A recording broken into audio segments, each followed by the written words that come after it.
देवीची दशमहाविद्या। श्रीपाद प्रभू पुढे म्हणाले, काली हे दशमहाविद्येतील प्रथम रूप आहे। महाकाली ही समस्त विद्यांची आदिदेवता आहे। तिच्या विद्यामय विभूतींनाच महाविद्या असे म्हणतात।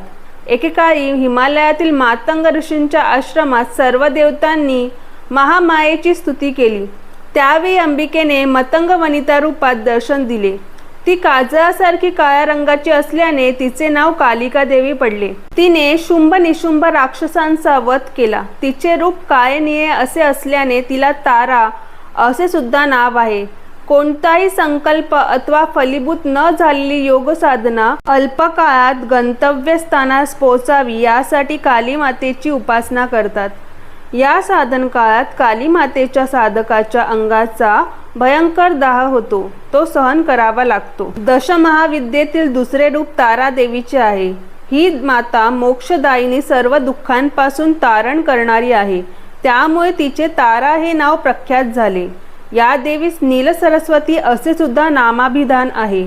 भयंकर अशा विपत्तीतून भक्तांचे रक्षण करणारी असल्याने योगीजन हिची अग्रतारा रूपात आराधना करतात। महर्षी वशिष्ठांनी सुद्धा तारा देवीची उपासना केली होती।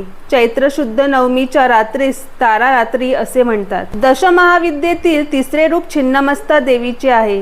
हे अत्यंत गोपनीय असे रूप आहे। एकेवेळी देवी आपल्या सखीबरोबर मंदाकिनी नदीवर स्नानाला गेली होती।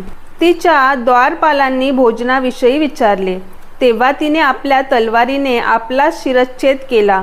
तिचे शिर वाम हस्तावर येऊन पडले। तिच्या धडातून रक्तधारा निघाल्या। त्यातील 2 धारा सखींनी प्राशन केल्या व तिसरी धार देवीने स्वतःच प्राशन केली। या दिवसापासून तिचे नाव छिन्नमस्ता असे पडले। हिरण्यकश्यपू आदी दानव या देवीचेच उपासक होते। दशमहाविद्येतील चौथे रूप षोडशी महेश्वरीचे आहे। या देवीचे हृदय लोण्याप्रमाणे मऊ असून ती अत्यंत दयावान आहे। हिच्या आश्रयास आलेल्या साधकांना ज्ञानप्राप्ती त्वरित होते। विश्वातील सकल मंत्र तंत्राचे निर्माते या देवीचेच उपासक आहेत। या षोडशी महेश्वरी देवीचे वर्णन वेद श्रुती सुद्धा करू शकले नाहीत। ते नेती नेती असे म्हणून शांत झाले।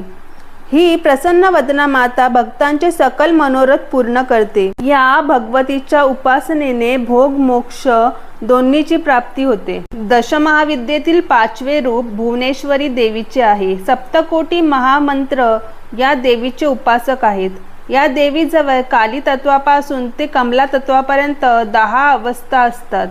त्यातून अव्यक्त भुवनेश्वरी व्यक्त होऊन ब्रह्मांडाचे रूप धारण करू शकते। प्रलयकाळी कमलापासून म्हणजेच व्यक्त जगापासून क्रमाक्रमाने लय पावून काली या मूळ स्वरूपात बदलते।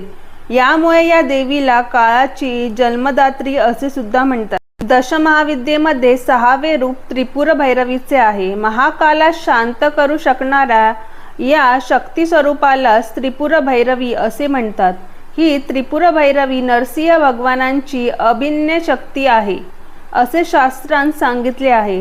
सृष्टीमध्ये परिवर्तनाची प्रक्रिया सतत चालूच असते। या प्रक्रियेस आकर्षण आणि विकर्षण हे मूल कारण स्वरूप असतात। ही क्षणोक्षणी होणारी क्रिया आहे। या त्रिपुर भैरवीचे रात्रीचे नाव कालरात्री आणि भैरवाचे नाव कालभैरव आहे। या दोघांच्या संयुक्त स्वरूपानेच माझा येणारा नृसिंह सरस्वती अवतार होणार आहे। हा अवतार महायोग्यांसाठी त्रिपुर भैरवी आणि कालभैरवनाथ अवतार मानला जाईल।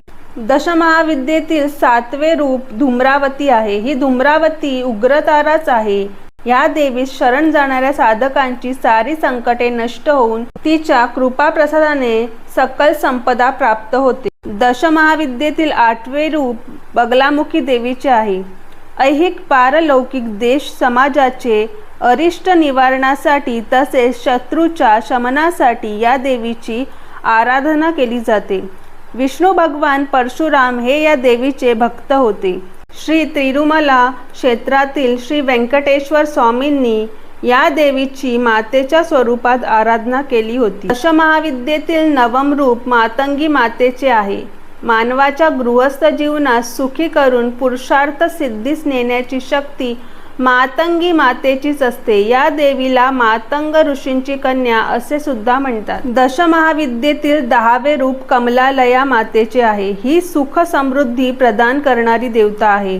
भार्गव मुनींनी या मातेची आराधना केली होती. या कारणाने तिला भार्गवी असे सुद्धा नाव लाभले. या मातेच्या कृपेने पृथ्वीचे पतित्व तसेच पुरुषोत्तमत्व या दोन्हीचा लाभ होतो. हीच देवी श्री व्यंकटेश्वर स्वामींबरोबर पद्मावती रूपात तिरुमला क्षेत्रात असते. श्रीपाद प्रभू पुढे म्हणाले, दशमहाविद्या स्वरूपिणी अनघादेवी आणि तिचा प्रभू अनघ म्हणजे साक्षात दत्तप्रभू यांची अर्चना केली असता अष्टसिद्धींची प्राप्ती होते. प्रत्येक महिन्यातील कृष्ण अष्टमीस अनघाष्टमी मानून अनघा मातेची पूजा अर्चा करावी. या तुमच्या आराधनेने सर्व मनोकामना पूर्ण होतील.